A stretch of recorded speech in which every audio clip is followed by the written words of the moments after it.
My younger brother stole my $3,000 power tool. My parents defended him. Then Grandpa showed up with a gas can.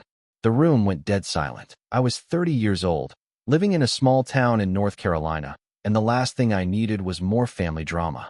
I ran a modest garage, fixing cars all day, every day. It wasn't glamorous, but it paid the bills. I kept it neat, kept it mine. I had to. Working my ass off was about all I could do to keep my head above water. I lived with my grandfather, Thomas, retired military, a solid guy who'd raised me since I was a kid. My parents, well, they weren't around much. They got caught up in some bad investment deal and lost their house. Now they were living with us, along with my younger brother, Noah. It had been a year since they moved in, and the tension was thick. But I didn't have a choice. Thomas was getting older, his health fading, and my parents had nowhere else to go. I could have thrown them out, but then I'd have to deal with the guilt. So I stuck it out. But let's be real, I wasn't exactly thrilled. Things between me and my parents weren't good. The money issues only made it worse. They expected me to just pick up the slack. Every damn day, they found a way to throw me under the bus. But Thomas, he was different. We didn't need words to know what the other was thinking. It was us against the world, and for the most part, that was fine by me. One afternoon, Thomas called me in a panic. I could tell by the tremor in his voice something was wrong. "Jake, I saw Noah sneaking into the tool shed," he said, his voice tight. I knew Noah had a habit of borrowing things without asking, but I figured it was just him being stupid again. I brushed it off, told Thomas I'd check when I got home. When I got there, I headed straight for the shed. My heart sank when I saw the tool I'd gotten for my 30th birthday, a power tool worth about $3,000, was gone. The only thing I'd ever splurged on. I walked around the property and checked the security footage. Noah's truck was parked outside, and there it was, clear as day. Noah walking up to the shed and taking the damn tool. My blood boiled. I didn't know what to do. Confront him directly? Involve the cops? I stood there for a minute, staring at the footage, my mind racing. I didn't want to make things worse, but damn it, I felt betrayed. This was the one thing I kept to myself. The one thing I worked my ass off to afford. By the time I walked inside, my mind was made up. Noah wasn't getting away with this. Not this time. I paced the yard, trying to keep my cool. Thomas's voice had been shaky on the phone, but I told myself it wasn't anything serious. Noah had a way of borrowing tools without asking, sure, but he was hardly a thief. I figured he'd just been careless. But when I reached the shed, I knew it wasn't just careless. My gut told me something was off. I opened the door and immediately saw it empty. The space where my tool had been was just bare wood and shadows. My stomach twisted. The high-end power tool. The one I'd spent way too much on. The one I'd never let myself regret buying. It was gone. I felt like I'd been punched in the chest. I stared at the spot, my mind working in overdrive. The only thing that made sense was that Noah had taken it. He'd been in the shed earlier. It wasn't a big leap. I walked back around the house and to the side where I'd set up the security cameras. My fingers fumbled as I pulled up the footage. The last thing I wanted was to watch Noah, my own damn brother, do something like this, but I had to know for sure. The feed loaded, and there he was, Noah, creeping around the shed like he had a damn secret. He'd looked around, then slid the tool into his jacket and made a beeline for his truck. My breath hitched. I hit pause, then rewind, then play again. This time, the knot in my chest got tighter. I wasn't imagining it. I had to admit it. Noah had taken the tool. No question. Anger flooded me, sharp and hot. It was the one thing I had that was mine, the one thing I'd worked for, and Noah had just taken it. I ran my hands through my hair, pacing the yard again. Part of me wanted to march straight over to his truck and confront him, grab him by the collar and make him admit it. But another part of me wanted to just walk away, pretend I didn't know, and let him keep whatever sense of dignity he had left. But I couldn't. Not anymore. I grabbed my phone, my fingers hovering over the screen. Should I call the cops? Let them deal with it? It was a big deal. It was more than just a tool. It felt like a slap in the face. I could hear Thomas's voice in my head. Do what you need to do, Jake. But it wasn't just about the tool. It was about the constant line that Noah crossed. The borrowing without asking. The sense that nothing was ever off limits for him. I put up with it for years, but this felt like the last straw. I leaned against the side of the shed, the weight of the decision crushing me. I couldn't just let it go. Not after everything. He needed to understand that there were consequences. I exhaled slowly, my eyes scanning the yard. What was I supposed to do now? Confront him? Call the cops? I could feel my blood pressure rising with each thought, each possibility. I hated being put in this position, but Noah needed to face what he'd done. I swiped the phone screen and dialed his number, my thumb pressing hard. The phone rang twice before Noah picked up, his voice too calm. Yeah, he asked. Where's my tool, Noah? My words were sharp, but I couldn't help the edge in my voice. There was a long pause. What are you talking about? Don't play stupid. You know exactly what I'm talking about. The one I got for my birthday. I didn't take it, he said quickly, but I could hear the shift in his tone. I swear, Jake. I let out a low laugh, bitter. You're on video, Noah. I know what you did. Another pause. Look, man, it's just a tool. Chill out. It's not just a tool. My voice was louder now. It's mine, and you stole it. Stole? You're overreacting. I could feel my blood boiling again. I'm not overreacting. You took something that doesn't belong to you, Noah. This is way beyond borrowing. Whatever, man, he muttered. I could hear him shifting around. So what now? You gonna tell mom and dad? No, Noah. I'm telling you, give it back. I don't have it, all right, he snapped. I didn't take it. I slammed the phone down on the counter, my pulse pounding in my ears. He was lying. I could feel it. I stared at the phone screen, trying to calm myself down. But I knew what I had to do. I wasn't letting him walk away from this. Not this time. I was done with it. By the time I got home, the house felt heavier than usual. I could hear the murmurs of my parents in the kitchen, Noah's voice low and defensive. The tension hit me the second I walked through the door. Jake. My mother greeted me, trying to sound casual, like nothing was wrong. You're home early. I didn't even look at her. My eyes went straight to Noah. He was standing near the kitchen table, arms crossed, eyes darting around like he was about to bolt. You took it, I said flat out. Noah froze for a second, then scoffed, like I was being ridiculous. What are you talking about? You know what I'm talking about, I snapped. The tool. The one you took from the shed. He raised his hands, feigning innocence. I didn't take anything, Jake. What the hell are you accusing me of? I didn't blink. I've got the footage, Noah. I saw you. No, man, he said, voice rising. You've got to be mistaken. I don't know what you're talking about. I threw the phone onto the table in front of him, pulling up the security footage. There. That's you. You're the one sneaking around the shed. That's my damn tool in your hands. He stared at the screen for a second, his face a mix of confusion and frustration. That's not me. You must have got the wrong angle or something. It's messed up. You're lying, I said, my voice tight with anger. I know it's you. Why the hell else would I have security footage, Noah? I watched as his eyes flicked to my parents, looking for backup. My mother was standing in the doorway, wringing her hands. She didn't know what to say, but she tried to step in. Jake, sweetie, she said, her voice soft, like she was afraid to make waves. Maybe you just misplaced it? You know, you can be forgetful sometimes. I shook my head, the words stinging like a slap in the face. I didn't misplace it, Mom. I don't forget $3,000 worth of tools. My father, Peter, walked in from the living room, rubbing his hands together like he was trying to smooth over the tension. Come on, Jake. It's not a big deal. Family members borrow things all the time, right? I blinked at him. Borrow? This isn't borrowing, Dad. This is stealing. Stealing? Noah shot back, voice rising. Jesus, Jake, I didn't steal anything. You're being crazy. I could feel my teeth grinding. You took it without asking. It's the same damn thing. It's not just some random tool, Noah. It was a gift. My only gift in years. And now you've taken it. He ran a hand through his hair, looking uncomfortable, but still not admitting anything. I don't know what you want me to say, all right? Maybe I borrowed it. Maybe I'll bring it back. It's not that big of a deal. My mother stepped forward, eyes wide. Jake, honey, maybe it's just a misunderstanding. You're making this worse than it has to be. No, I said, my voice getting colder. It's not a misunderstanding. It's theft. And you're all just gonna let him get away with it? My father cleared his throat, shifting on his feet. All right, let's all just calm down. He glanced at Noah. We're family, right? You don't need to make a big fuss over a tool. He's probably just borrowed it, like we said. I stared at them all, the anger bubbling up, feeling like it was going to spill over any second. You're really gonna sit there and defend him? After everything? After he's lied to my face for years? Before anyone else could speak, Thomas, who'd been sitting silently in his recliner, watching the whole thing unfold, stood up.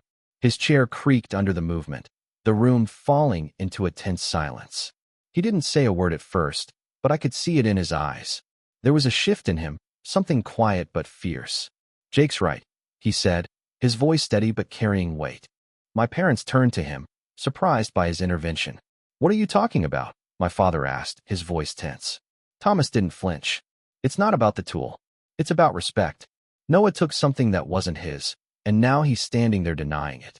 You don't do that in this house." Noah opened his mouth to argue, but Thomas cut him off, his gaze sharp. "You're going to apologize, Noah, and you're going to give Jake his damn tool back." The air felt thick with the tension as everyone turned toward Thomas. He wasn't usually like this, quiet, controlled, but always firm when it mattered. But now, there was something different in his posture. Something hard, like he'd reached the end of his patience. Noah didn't know how to respond. He stood there for a moment, clearly taken off guard, but still trying to hold on to his denial. "I didn't take it," he muttered. "I'm not asking for excuses," Thomas said. "I'm telling you to make it right." The room went silent again, but now, it wasn't just about the tool anymore. It was about something deeper, something that had been building for years. And in that moment, I realized everything had changed. Thomas didn't say anything else. He just turned, slowly, and walked out the back door, his boots heavy on the floor. I stood there for a moment, unsure whether to follow or let him cool off. But I knew better. If Thomas was going outside, it wasn't just to take a breather.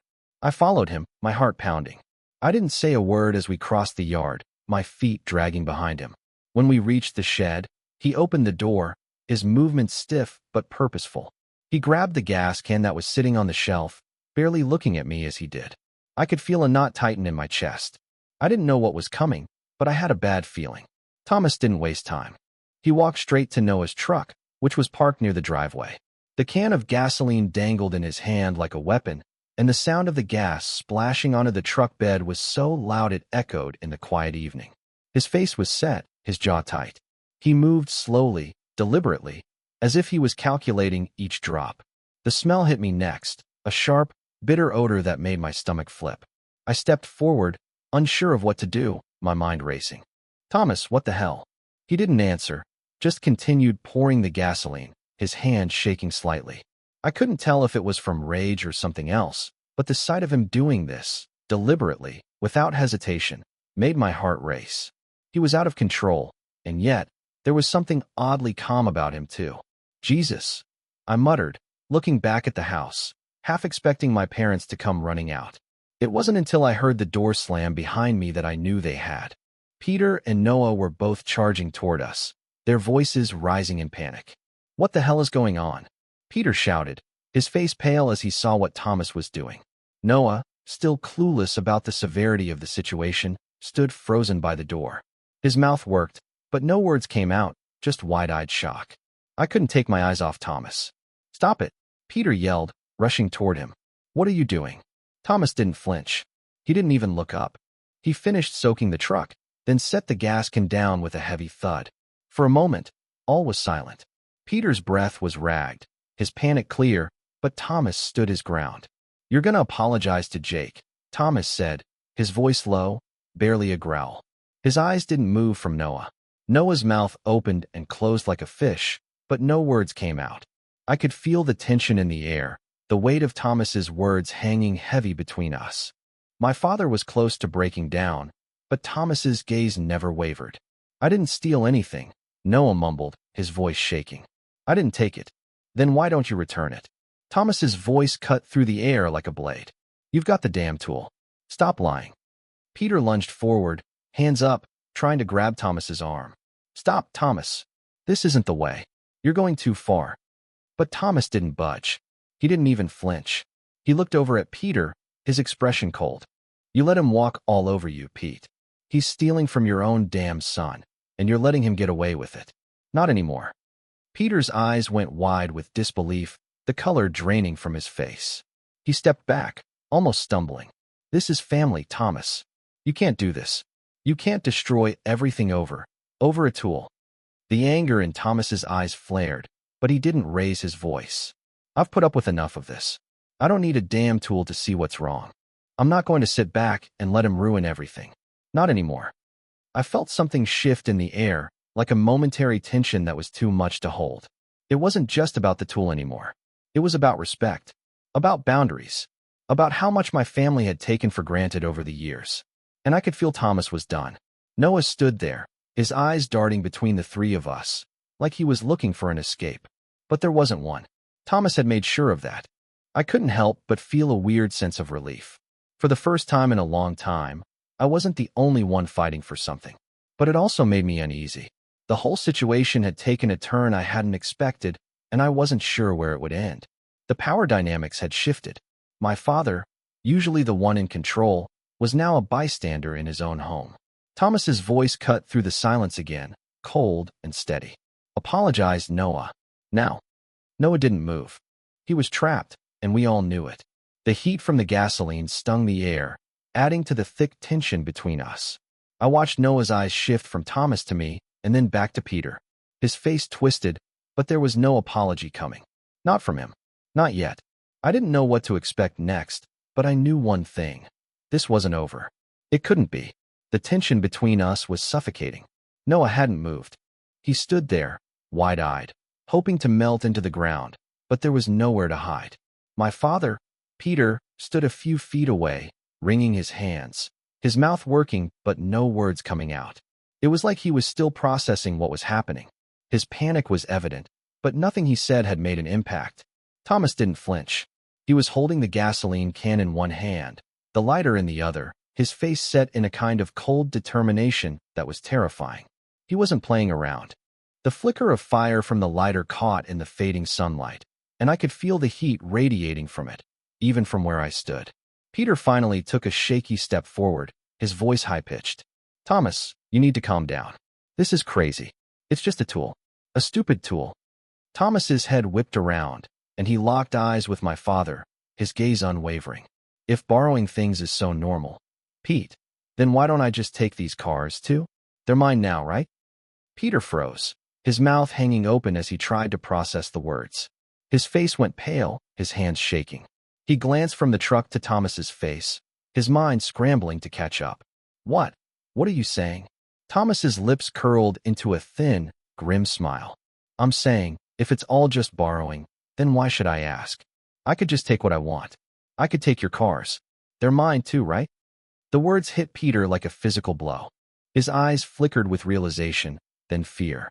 It was the first time I'd ever seen my father so visibly shaken. No, Thomas, don't. Thomas didn't respond.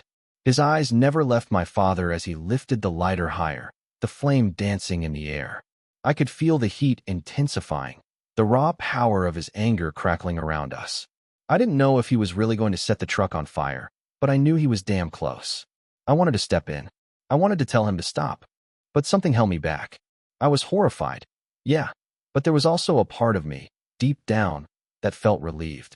Relieved that someone was finally standing up. Someone wasn't just going to let this slide. Noah, to his credit, tried to speak up. You're crazy, Grandpa. You can't do this.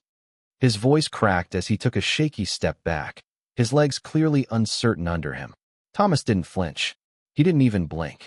His face was a mask of fury, and he was still holding the lighter, his hand steady. Apologize, Noah. Right now? You've crossed a line, and I'm done letting you walk all over everyone. Peter took a few steps forward, his voice desperate now. Thomas, please. This isn't the way. You're going to destroy everything. You can't just... Shut up, Pete. Thomas interrupted, his voice low and deadly. This isn't about the tool anymore. This is about teaching him what happens when you cross the line. When you think nothing's off limits. You've let him get away with it for years, but not this time. Not with me. I could feel my heart pounding in my chest, a sick mixture of dread and adrenaline coursing through me. My grandfather wasn't backing down. He was ready to burn the damn truck to make a point, and he wasn't hesitating. The whole situation felt like it was spiraling out of control, but there was a strange part of me that understood what Thomas was doing. This was the only way to get through to Noah, the only way to show him that actions had consequences. As Thomas's grip tightened on the lighter, the first sound of sirens broke the air, distant at first, then growing louder. It wasn't the sound I was expecting, but it cut through the tension like a knife. For a split second, everything froze. My eyes darted to the road, then to Thomas. My heart skipped. The sirens grew louder. Peter looked over his shoulder, then at Thomas, his face filled with panic. "What the hell is that?" he whispered, his voice shaking. Thomas's gaze softened for just a moment, but he didn't lower the lighter. He just stared at the flashing lights in the distance, then back at my father. The moment felt like it stretched on forever. It wasn't long before the police car rounded the corner and screeched to a stop at the end of the driveway. Two officers jumped out, both scanning the scene. They immediately spotted Thomas with the gasoline can, the lighter still hovering in his hand. "Put the lighter down," one of the officers yelled, stepping forward, his hand on his holstered gun. The tension in the air snapped, and everything shifted. Thomas didn't move at first. His hand clenched the lighter tighter, but the presence of the officers had changed something. He lowered the flame, though his expression didn't soften. He gave Peter a look that was as cold as steel, but there was something else in his eyes, something unreadable. "Jake," Thomas said, his voice still steady but now tinged with something else. "Resignation? Go tell them what happened." I took a deep breath and walked forward, my mind still trying to catch up with everything that had happened. The officers were watching me closely as I gave them the details: the tool, the footage, the confrontation, the theft. They listened without interrupting, nodding as I finished. By the time I was done, one officer turned to the other, then back to Thomas, who was standing like a statue, his expression still firm. "Sir," the officer said, voice calm but firm, "we need to take a statement from everyone involved." Everything felt like it was at a breaking point, but for a second, just 1 second, the arrival of the police stopped it all. The flames, the threats, the boiling rage, everything hung in the air, unresolved. And as the officers moved toward us, I knew something had changed. The course of everything was about to shift. The police car came to a screeching halt at the end of the driveway, the sirens still blaring in the evening air. Two officers stepped out, their eyes quickly scanning the scene. They saw the truck drenched in gasoline, Thomas standing there with the lighter, its flame flickering in the dimming light. For a moment, everything stood still. One of the officers, tall, with dark sunglasses perched on his face despite the fading sun, gave a sharp nod to the other, who was shorter, stockier. They both moved forward cautiously, hands hovering near their holstered weapons. "Sir, put the lighter down," the taller officer ordered, his voice steady but firm. Thomas didn't flinch. He didn't even look at the officers. His gaze was locked on Noah, who was still frozen by the door, his face pale, his eyes wide. "Put it down now," the officer repeated, his hand moving slightly toward his holster. Thomas's voice was a low growl, like the calm before a storm. "You want me to put it down? Fine." He lowered the lighter, but his eyes didn't leave Noah. "But don't think for 1 second that this is over." The shorter officer stepped in front of his partner, trying to read the situation. Peter and Noah rushed to explain, but they just made things worse. "Listen, officers, this is all just a misunderstanding," Peter said, his voice trembling, hands held out as if to placate the situation. "Thomas didn't mean any harm. He's just upset. This isn't necessary." "Misunderstanding." The taller officer's brow furrowed. "Your son just soaked a truck with gasoline. Do you think that's just a misunderstanding?" Noah jumped in, his voice panicked. "I didn't take anything. It's just a tool. We're family. It's not a big deal." The officer turned his attention to Noah, and I could see the suspicion growing in his eyes. Noah's protest only seemed to make him look more guilty. It was all escalating faster than I'd anticipated, but I couldn't look away. It was happening. I finally stepped forward, my legs heavy, heart thumping. I had to explain this before it got worse. "It's not a misunderstanding," I said, my voice clearer than I felt. "Noah took something that wasn't his. A power tool, $3,000. It was a gift, the only thing I've ever splurged on. I have security footage that shows him taking it." The officers turned their attention to me, and I could feel the weight of their gaze. I didn't hesitate. "He took it from my shed, hid it in his truck." I confronted him about it, but he's still denying it.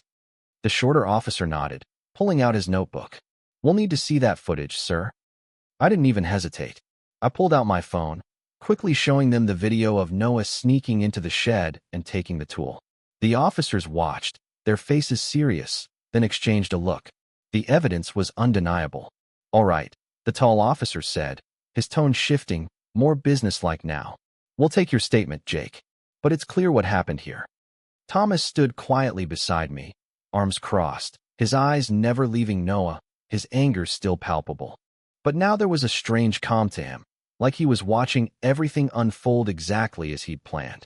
"You've let him get away with it for too long," Thomas said suddenly, his voice cutting through the tension. "You all have. I'm not letting him walk away from this. He's going to learn what consequences really feel like." Noah's eyes flicked nervously to Peter, who was still standing there, hands clenched at his sides, looking completely lost. The officer turned to Noah, his face hardening.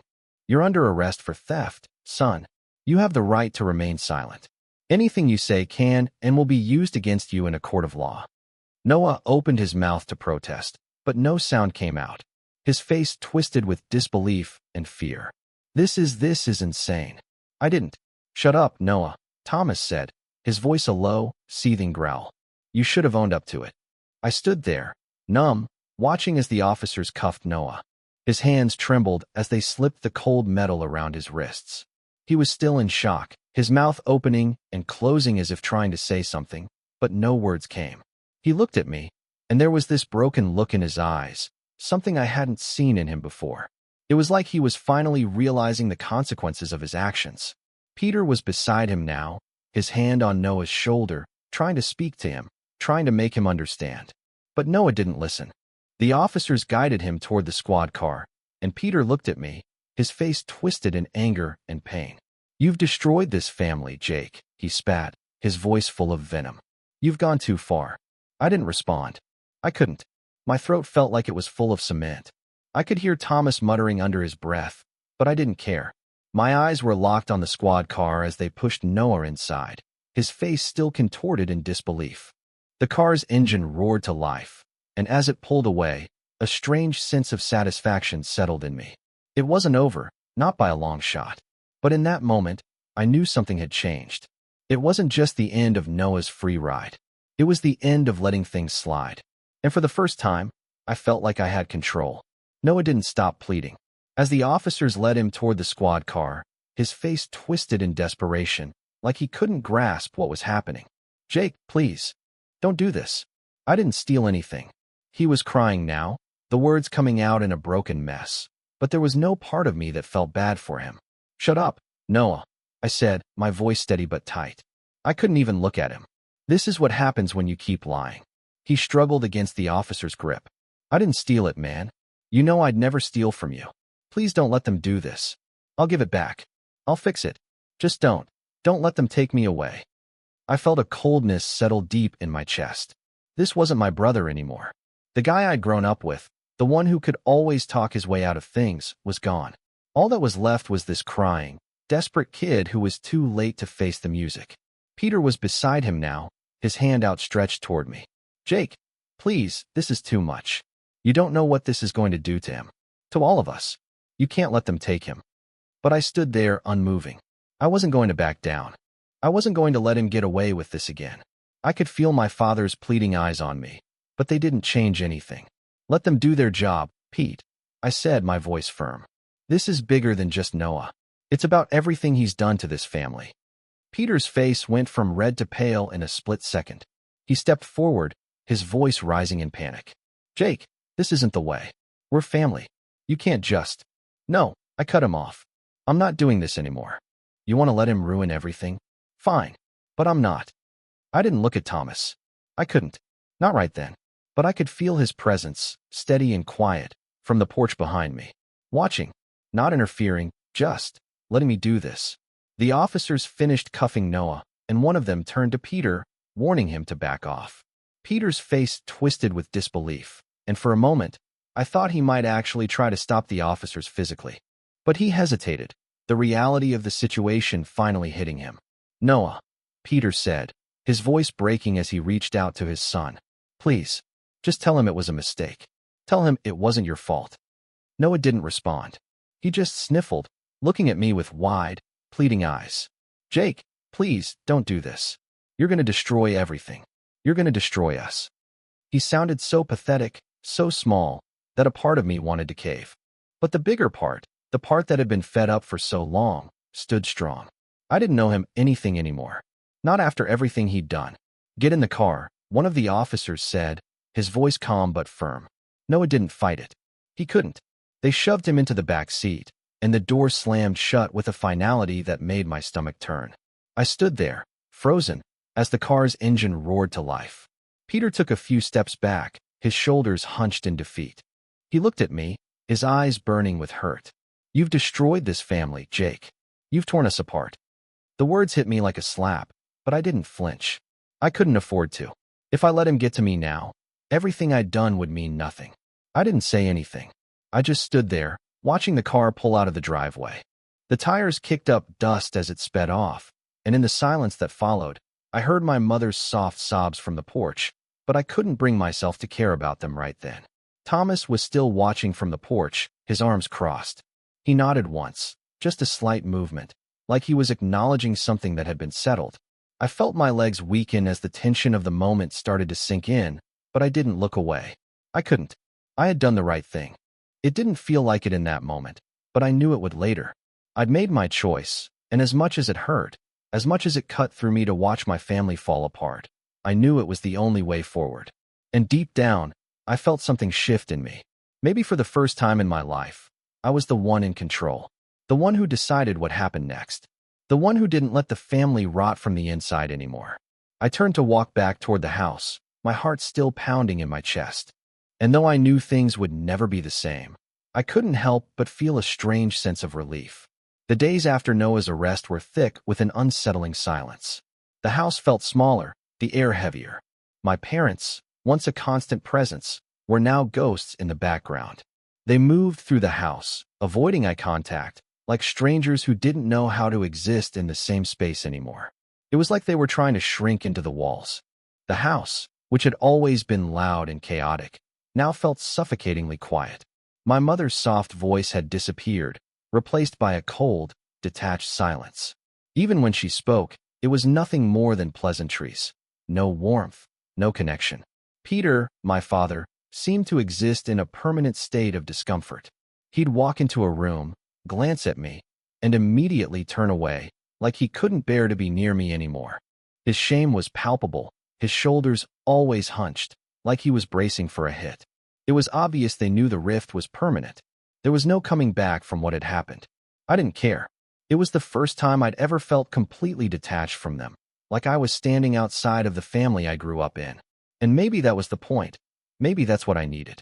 To finally step away from them, to stop carrying the weight of their choices.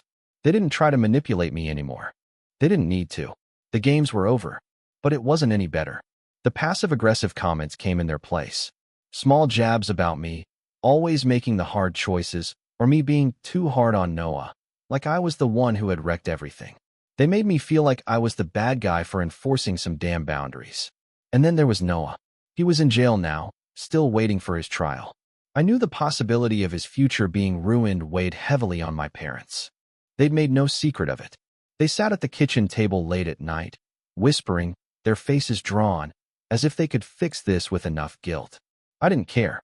If they wanted to lie to themselves about Noah's actions, fine. But I wasn't going to do it anymore. I wasn't going to sit there and pretend it was okay. One afternoon, I came home from the garage to find Peter sitting at the kitchen table, his hands on his forehead. His eyes were tired, older than I'd ever seen them. "Jake," he said, without looking up, "this is a mess." I didn't respond. I just stood there, watching him, letting the silence hang between us. "We're trying to figure out how to handle this," he continued, voice low. "You don't understand what it's like. You don't know what Noah's future looks like now." I didn't feel an ounce of sympathy for him. "I don't know, Dad. Maybe it's time to face up to the reality. The consequences of his actions." Peter's eyes lifted, finally meeting mine. "You think you're the only one hurting, huh? You think I'm not torn up about this?" I didn't answer. He was just a shell of the man he used to be. That man would have fought for his son, fought for his family. But now, all he had left was excuses and bitterness. "Why don't you just stop, Peter?" I said, my voice steady, but something inside me was shaking. "Stop acting like I'm the one who ruined everything. Stop acting like Noah's the victim here. He made his choice." Peter sat back, deflated. There was nothing more he could say, and he knew it. I could see the resignation in his face. I didn't feel guilt, not for doing what I had to do, but there was this strange weight that settled in my chest. A strange peace, Yes, but also a heaviness. This family I'd once known was shattered, and I didn't know how to put the pieces back together. Maybe I couldn't. Maybe this was how it had to be. I didn't expect them to ever understand, but a part of me still wished they would. That maybe, just once, they'd realize how badly they'd messed up. But I knew it wasn't going to happen. I turned and left the kitchen, the sound of my boots on the floor loud in the silence.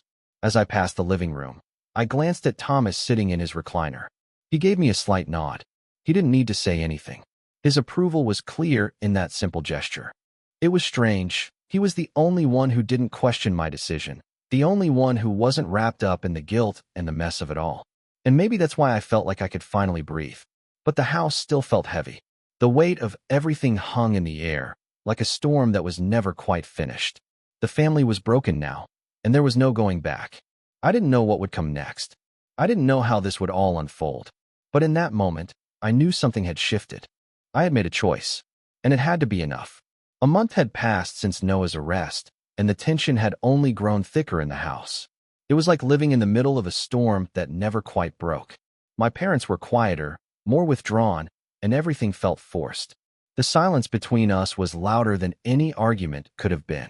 They still tried to manipulate me, sly comments, passive-aggressive digs, but it wasn't the same. They weren't trying to get back into my good graces anymore. They just didn't know how to exist under the same roof as me. I couldn't stand it any longer. I knew it was time to make the call, even if I hated it. That morning, I sat at the kitchen table, the silence pressing down on me, my mother and father across from me. It wasn't an easy conversation, but I'd made up my mind. Listen, you both can't stay here anymore, I said, the words coming out like they'd been bottled up inside me for months. They froze. Peter's eyes went wide, and I could feel my mother's hand twitch on the table. What are you talking about, Jake? Peter asked, his voice quiet but filled with disbelief. I'm not doing this anymore, I said, voice firm. You have 30 days to pack your things and go. There was a long, heavy pause. The air between us felt suffocating. Peter looked at me like I'd slapped him across the face. My mother's eyes welled with tears, but she didn't say a word. You can't be serious, Peter finally muttered, his voice barely above a whisper. Where are we supposed to go, Jake? After everything? After what Noah's done? I don't know, I said, trying to keep my voice steady. But you can't stay here anymore. It's not healthy for any of us. Not like this. He pushed back from the table, his hands trembling. You're making a mistake. You're breaking up the family. You're destroying everything. I'm not destroying anything. I shot back, my patience wearing thin. Noah did that. You both let him get away with it, and I won't anymore. His face crumpled, and for a second, I saw something other than anger in his eyes, something that almost looked like defeat. Jake, please, don't do this. But I couldn't go back. I couldn't keep living like this, trapped between what I wanted and what they expected from me. I wasn't their scapegoat anymore, and I wasn't going to be part of their denial. I'm not changing my mind, I said, each word feeling heavier than the last. Peter stayed silent for a long moment. I could see the weight of it all sinking in, the reality of what I was saying. His shoulders slumped, and I could tell he was broken. My mother didn't speak, just wiped her eyes and nodded, her face pale and lifeless. They knew it was over, too. When the day came for them to leave, the house felt emptier than I could have imagined. They packed their things without a word, my mother still trying to hold it together, but her tears were impossible to hide. Peter didn't say anything.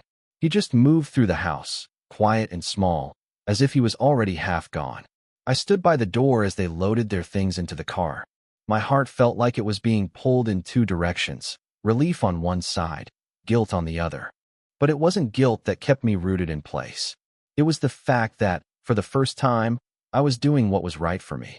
When the car pulled out of the driveway, I felt a strange stillness take over. The house was quiet again, but this time it wasn't oppressive. It was just empty. I stepped outside and walked to the porch. Thomas was sitting in his recliner, as always, but this time there was no tension in the air. He looked up at me when I sat down next to him. You did what needed to be done, he said quietly, his voice steady, without judgment. I nodded, the weight on my chest lifting just a little. There was no going back now, no undoing what I had done. But for the first time in a long time, it felt like I was finally in control. The silence between us wasn't uncomfortable. It was peaceful almost. And as I sat there with Thomas, Watching the empty driveway, I realized something. I had taken back my life. There was no more pretending, no more carrying the weight of everyone else's mistakes. It wasn't easy. It wasn't painless. But it was necessary. And for the first time, I felt like I was finally free.